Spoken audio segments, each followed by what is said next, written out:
İmam Zaman adına Xilas Fondu sosial cəhətdən həssas ailələrə yardım çərçivəsində Marneuli şəhərinin 26 may küçəsində yaşayan tənha və ehtiyaclı qadına daha əvvəl aldığı tikiş maşınına əlavə olaraq ehtiyac duyduğu overlock maşınını da təqdim edib. Fonddan bildirilib ki, yeni overlock tikiş aparatına 1750 lari ödənilib və ünvana çatdırılıb.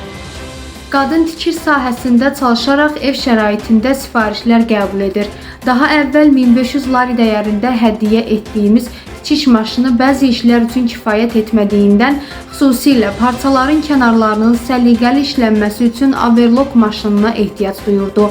Yeni avadanlıq ona daha keyfiyyətli məhsullar hazırlamağa və əlavə gəlirlər əldə etməyə imkanı verəcək. Fond üzvlərinə və yardım göstərən hər kəsə təşəkkürlərini bildirib. İmam Zaman adına Xilas Fondundan verilən məlumatda deyilir. Fonddan bildirilib ki, yaxın həftələrdə sosial cəhətdən daha bir həssas şəxs məşğulluqla təmin olunacaq.